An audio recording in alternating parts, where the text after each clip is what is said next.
Hello students, आज के इस वीडियो में सबसे पहले तो हम ये समझने वाले हैं कि ये जो क्यूमुलेटिव डिस्ट्रीब्यूशन फंक्शन होता है आखिर उसका मतलब क्या होता है।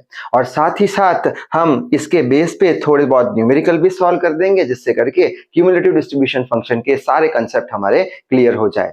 सो I hope you are ready with your pen and paper. So without wasting much time let us start this video. तो सबसे पहले तो हम ये समझेंगे कि क्यूमुलेटिव डिस्ट्रीब्यूशन फंक्शन यानी क्या। अब किताबों के अंदर ये वाला इक्वेशन लिखा हुआ होता है और इसे बोलते हैं क्यूमुलेटिव डिस्ट्रीब्यूशन फंक्शन का डेफिनेशन है। अब हमें तो ये इक्वेशन समझना है। तो ये इक्वेशन के अंदर ये वाला जो टर्म है f of x of small x, इसे हम बोलते हैं क्यूमुलेटिव डिस्ट्रीब्यूशन फंक्शन, CDF बोलते हैं।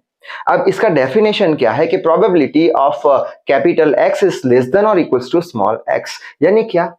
अब क्यूमुलेटिव जो वर्ड है उसका मतलब क्या होता है, ऐड करते जाना। यानी कि जो प्रोबेबिलिटी होगी वो इसके पहली प्रोबेबिलिटी से ज्यादा होगी, दूसरी जो प्रोबेबिलिटी होगी वो उसकी पहली प्रोबेबिलिटी से ज्यादा होगी, पहली यानी इसके पीछे की प्रोबेबिलिटी से ज्यादा होगी। ठीक है, क्या जैसे कि हमें अगर पूछा है कि हमें क्यूमुलेटिव डिस्ट्रीब्यूशन फंक्शन x का ढूंढना है, तो x की जो प्रोबेबिलिटी होगी वो उसके पिछली या फिर उसके पहले की प्रोबेबिलिटी से ज्यादा होगी या उसके बराबर भी हो सकती है। सिंपल सा मीनिंग है क्यूमुलेटिव डिस्ट्रीब्यूशन फंक्शन का। क्या याद रखना है, क्यूमुलेटिव यानी क्या, ऐड करते जाना। अब क्यूमुलेटिव डिस्ट्रीब्यूशन फंक्शन यानी क्या, जो भी प्रोबेबिलिटी हमें ढूंढनी है वो प्रोबेबिलिटी वो उसके पीछे की प्रोबेबिलिटी से ज्यादा होगी या उसके बराबर होगी। अब यही चीज हम एग्जांपल की हेल्प से समझ लेते हैं। तो यहाँ पे एग्जांपल हमने लेके रखा है 6 साइडेड डाइस का, यानी जो पासा होता है 6 साइड होती है उसका। जब पासे को हम फेंकते हैं तब या 1 आ सकता है, या 2 या 3 या 4 या 5 या 6 आ सकता है। तो पासे के लिए यहाँ पे एक डिस्ट्रीब्यूशन चार्ट बना के रखा है। ये हो गए हमारे रैंडम वेरिएबल। यहाँ पे 0 आने की प्रोबेबिलिटी कितनी होगी, बट ऑब्वियस है 0 ही होने वाली है, क्योंकि 0 तो है ही नहीं पासे में। 1 नंबर है, उसकी प्रोबेबिलिटी क्या होगी, 1/6 होगी। ठीक है, 2 नंबर की प्रोबेबिलिटी कितनी होगी, 1/6। ऐसे करते करते 6 नंबर की कितनी, 1/6, यानी हर एक नंबर की आने की प्रोबेबिलिटी कितनी होगी, 1/6 होगी। क्यों, क्योंकि हमने प्रोबेबिलिटी में पहले पढ़ा था क्या, प्रोबेबिलिटी का इक्वेशन क्या होता है, number of favourable outcomes divide by total outcomes. पासे को हम फेंकेंगे तो उसकी 6 साइड होती है, 6 साइड में से कोई भी एक साइड आ सकती है, यानी टोटल आउटकम कितने मिलेंगे, 6। तो नीचे हर जगह 6 रख दिया हमने। ठीक है, टोटल आउटकम। और फेवरेबल आउटकम यानी क्या, कोई भी एक ही साइड चाहिए, कोई भी एक ही साइड, यानी ऊपर आ जाएगा 1। तो 1/6 सबकी प्रोबेबिलिटी हो जाएगी। ठीक है, अगर कोई हमसे पूछे कि इसका क्यूमुलेटिव डिस्ट्रीब्यूशन फंक्शन क्या होगा, तो इसका क्यूमुलेटिव डिस्ट्रीब्यूशन फंक्शन इससे डिनोट किया है, यहाँ पे लिखा है f of x into small x, कितना होगा, 0 होगा। ठीक है, क्योंकि कुछ है ही नहीं। अब कोई पूछे कि इसका क्यूमुलेटिव डिस्ट्रीब्यूशन फंक्शन कितना होगा, तो अभी हमने पढ़ा क्यूमुलेटिव यानी क्या, ऐड करना। जो प्रोबेबिलिटी होगी वो उसके पिछली प्रोबेबिलिटी जितनी या उससे ज्यादा होगी, यानी ऐड करना पड़ेगा किसको किसको, इसको और इसको ऐड करना पड़ेगा। तो इसका क्यूमुलेटिव डिस्ट्रीब्यूशन फंक्शन पिछली दो प्रॉपर्टी को ऐड करके मिलेगा। ये तो है हमारे पास 0, और ये कितना आ जाएगा, यहाँ पे देके रखा है 1/6, यानी 1/6 आ जाएगा।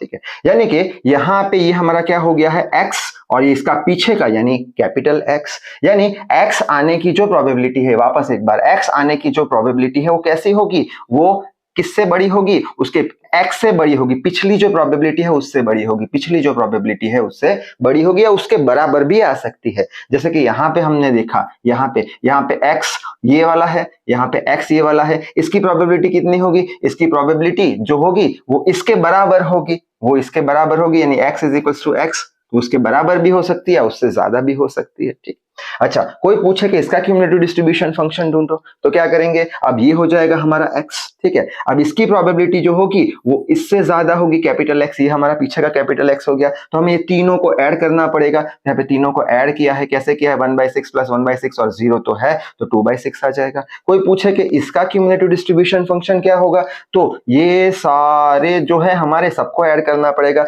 यानी ये हो गया हमारा स्मॉल x। अब ये जो स्मॉल x है ये इससे बड़ा होगा कैपिटल X से, ये जो स्मॉल x है वो बड़ा होगा, ये इक्वल होगा कैपिटल X से, यानी सारे ऐड करने पड़ेंगे। तो कितना जाएगा, 3 टाइम्स 1/6, तो 3/6। ऐसे अगर इसका पूछे तो ये सारे प्लस ये, यानी 1 2 3 4, 4/6 आ जाएगा। इसका पूछे तो ये सारे यहाँ तक के 5/6, 6 का पूछे तो ये सारे ऐड करने पड़ेंगे, यानी 6 टाइम्स 1/6, 6 से 6 मर गया तो आंसर क्या आ जाएगा, 1 आ जाएगा। ठीक, अब ये तो हो गया हमारा क्यूमुलेटिव डिस्ट्रीब्यूशन फंक्शन का अंडरस्टैंडिंग। अब इस पे से हम ग्राफ बना सकते हैं। ग्राफ यहाँ पे हमने बना के रखा है। ये हमारी y एक्सिस पे हमने क्यूमुलेटिव डिस्ट्रीब्यूशन फंक्शन लिया है जिसकी वैल्यू ये सारी हमने ढूंढी थी अभी। ये हो गया हमारा 0, 1/6, 2/6, 3/6, 4/6, 5/6 और 1। तो बस वही चीज यहाँ पे मार्क कर दी है, 1/6, 2/6 करते करते 1 तक। यहाँ पे x एक्सिस में हम ये रैंडम वेरिएबल ले लेंगे, यानी 0 आने की प्रोबेबिलिटी, 1 आने की, 2 आने की, 3 आने की, 4 आने की। अब यहाँ पे जो है 1, 2, 3, 4, 5, 6 ये सारे नंबर आने की प्रोबेबिलिटी कितनी है? 1/6, 1/6, 1/6। तो उसके लिए मैंने ऐसे एक पिलर बना दिया है 1/6 हाइट के, ये 1/6 हाइट के पिलर बना दिए हैं। ठीक, ये समझ में आ गया हमें। अब क्यूमुलेटिव डिस्ट्रीब्यूशन फंक्शन की बात करें तो पहले का कितना है? 0 है, 0 है, 0 है, यानी यहाँ पे मैंने ये ब्लू लाइन बनाई है 0 पे। ठीक है, बाद में कितना है? बाद में 1/6 है, तो यहाँ पे 1/6 पे लाइन बनाई। बाद में 2/6 है, यहाँ पे वो लाइन बनाई। हम किसकी बात कर रहे हैं? CFD की बात कर रहे हैं। 2/6 पे लाइन बनाई, 3/6, 4/6, 3/6, 4/6 और लास्ट में कितना है? 1 है, तो यहाँ पे लास्ट में 1 पे लाइन बना दी। यानी कि ऐसा कुछ हमें ग्राफ मिलेगा, ऐसा कुछ हमें कर्व मिलेगा। अब ये जो कर्व है, ये पूरे कर्व का अगर हम एरिया कैलकुलेट करते हैं, तो उससे हमें क्या मिलेगा? उससे हमें मिलेगा क्यूमुलेटिव डिस्ट्रीब्यूशन फंक्शन। कैसे हम ये एरिया को काउंट करेंगे? तो ये एरिया यहाँ पे कितना है मालूम नहीं है, यानी माइनस इनफाइनाइट है। आगे तक कितना है? तो कुछ x जितना होगा, तो यहाँ पे अपर लिमिट x लिख ली, यानी 0 से माइनस इनफाइनाइट मालूम नहीं कितना है, माइनस इनफाइनाइट से x तक हम इंटीग्रेट करा देंगे ये सारी प्रोबेबिलिटीज को, ये p ऑफ x, तो हमें क्या मिल जाएगा? Cumulative distribution function. I hope आपको क्यूमुलेटिव डिस्ट्रीब्यूशन फंक्शन क्या है उसके बारे में समझ आ गया होगा। अब इसके कुछ न्यूमेरिकल देखते हैं तो और अच्छे से समझ में आएगा। तो फर्स्ट न्यूमेरिकल यहाँ पे दिया है कि प्रोबेबिलिटी डिस्ट्रीब्यूशन देके रखा है, हमें क्या फाइंड करना है? हमें cumulative distribution function CDF find करना है। ठीक है, ये हो जाएगा CD cumulative distribution function find करना है। ठीक है, गलती से यहाँ पे लिख लिया है। तो कैसे फाइंड करेंगे? ये हमें दिया हुआ है, डिस्ट्रीब्यूशन, प्रोबेबिलिटी डिस्ट्रीब्यूशन दिया हुआ है। तो सबसे पहले इसकी बात करें, इसका क्यूमुलेटिव डिस्ट्रीब्यूशन फंक्शन कितना होगा? 2/7। इसका कितना होगा? इसका होगा ये प्लस ये, यानी इसका होगा क्या? ये प्लस ये, 2/7 प्लस 4/7 यानी 6/7 आ जाएगा। अब इसकी बात करें तो इसका कितना होगा? ये प्लस ये प्लस ये। ठीक है, तो 6/7 1/7 इज इक्वल टू कितना हो जाएगा? 7/7। 6/7 डायरेक्ट उठा लिया, 2/7 प्लस 4/7 प्लस 1/7, तो डायरेक्टली लिख लिया 6/7, 7/7 1 के बराबर हो जाएगा। ठीक है, अब हमें तो क्या ढूंढना है? इसका क्यूमुलेटिव डिस्ट्रीब्यूशन फंक्शन। तो उसके लिए हमेशा ये मेथड याद रखना, सबसे पहले ऐसे नंबर लाइन बना देना, ये साइड माइनस इन्फिनिटी लेना, ये साइड प्लस इन्फिनिटी ले लेना।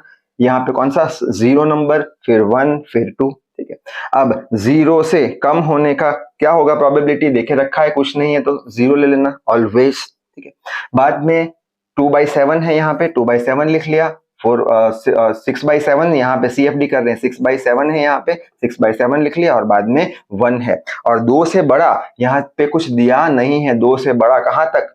माइनस इन्फिनिटी, तो कुछ है नहीं, तो मैक्सिमम वैल्यू हमारी कितनी है? 2 से बड़ी 1 है, तो 1 लिख लिया यहाँ पे। अब इसे रिप्रेजेंट कैसे करना है? ये हो जाएगा हमारा आंसर, क्यूमुलेटिव डिस्ट्रीब्यूशन फंक्शन। यहाँ पे हम क्या बोल देंगे कि जब x का वैल्यू 0 से छोटा होगा, x का वैल्यू 0 से छोटा होगा, तब कितना हो जाएगा इसका आंसर? 0। ये 0 से छोटा है तो आंसर 0 है। ठीक है, बाद में x का वैल्यू जब 0 के बराबर या 0 से बड़ा हो, x का वैल्यू 0 के बराबर या 0 से बड़ा हो लेकिन 1 से छोटा हो, तब क्या हो जाएगा इसका क्यूमुलेटिव डिस्ट्रीब्यूशन फंक्शन? 2/7 लिख लिया। ठीक है, बाद में यहाँ पे आ जाते हैं, जब x का वैल्यू 1 के बराबर हो या 1 से बड़ा हो, 1 के बराबर हो या 1 से बड़ा हो और 2 से छोटा होना चाहिए, तब इसका क्यूमुलेटिव डिस्ट्रीब्यूशन फंक्शन कितना हो जाएगा? 6/7। ठीक है, ऐसे ही अब x का वैल्यू 2 से बड़ा हो, कितना भी मालूम नहीं है, 2 या 2 से बड़ा हो, कितना भी मालूम नहीं है, तब उसका क्यूमुलेटिव डिस्ट्रीब्यूशन फंक्शन कितना हो जाएगा? 1 के बराबर हो जाएगा। तो ये रहा हमारा आंसर। एक लास्ट न्यूमेरिकल देख लेते हैं जिससे करके और भी अच्छे से पिक्चर क्लियर हो जाए। तो यहाँ पे भी कुछ दिया गया है, यहाँ पे हमें ये जो प्रोबेबिलिटी डिस्ट्रीब्यूशन चार्ट है वो दे के रखा है और पूछा क्या गया है? Find out the cumulative distribution function. तो कैसे ढूंढेंगे? सबसे पहले इसकी बात कर लेते हैं, तो इसका कितना हो जाएगा? 0.41 लिख लिया। इसकी बात कर लेते हैं, दोनों को ऐड कर देंगे, इसकी बात कर लेते हैं, दोनों को ऐड कर लेंगे 0.78 हो जाएगा। इसकी बात करेंगे, तीनों को ऐड करेंगे 0.95। इसकी बात करेंगे, चारों को ऐड करेंगे 0.99। इसकी बात करेंगे, सबको ऐड कर देंगे, कितना आ जाएगा 1 आ जाएगा लास्ट में क्यूमुलेटिव डिस्ट्रीब्यूशन फंक्शन 4 का। बाद में हमने क्या मेथड लगाई थी, एक नंबर लाइन बना देना, माइनस इन्फिनेटिव प्लस इन्फिनेटिव कर देना, रैंडम वेरिएबल्स लिख लेना 1 2 3 4 5, 0 1 2 3 4 5 लिख लिया, ठीक है। बाद में यहाँ पे 0 से कम का कुछ प्रोबेबिलिटी मालूम नहीं है तो 0 लिख लेना सीधा, ठीक है। बाद में लिख लेना कौन सा, ये रहा 0.41, तो ये 0.41, फिर 0.78, 0.78, 0.94, 0.94, 0.99, 0.99 और लास्ट में 1, ठीक है। अच्छा, यहां तक समझ में आ गया।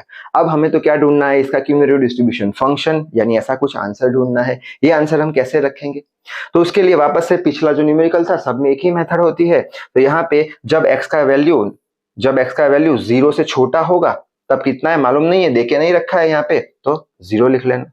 जब x का वैल्यू, यहाँ पे वापस x का वैल्यू 0 या 0 से बड़ा हो, 0 या 0 से बड़ा हो लेकिन 1 से छोटा हो, 1 से छोटा हो, 1 लेना नहीं है, तब कितना हो जाएगा 0.41। उसी तरीके से जब हमारा x का वैल्यू 1 के बराबर हो या 1 से छोटा हो, जब x का वैल्यू हमारा 1 के बराबर हो या 1 से छोटा हो, सॉरी 1 से बड़ा हो, 1 के बराबर या 1 से बड़ा हो लेकिन 2 से छोटा हो, 2 से छोटा हो, तब कितना जाएगा 0.78। उसी तरीके से जब x का वैल्यू हमारा 2 से बड़ा हो या 2 के बराबर हो, 2 के बराबर हो या 2 से बड़ा हो लेकिन 3 से कैसा होना चाहिए, 3 से छोटा होना चाहिए, तो कितना जाएगा 0.94। उसी तरीके से x का वैल्यू जब 3 से बड़ा हो या 3 के बराबर हो, 3 से बड़ा हो या 3 के बराबर हो लेकिन 4 से छोटा होना चाहिए, 4 से छोटा होना चाहिए, तब वैल्यू कितना आ जाएगा 0.99। और अगर x का वैल्यू 4 के बराबर या 4 से बड़ा है, 4 से बड़ा है या 4 के बराबर है, तो उसका आंसर कितना आता था 1, तो ये हम यहाँ पे 1 लिख लेंगे। सो आई होप ये जो क्यूमुलेटिव डिस्ट्रीब्यूशन फंक्शन है उसके सारे कंसेप्ट आपके क्लियर हो चुके होंगे। इस वीडियो में बस इतना ही। Till then read hard, work hard. Thank you very much.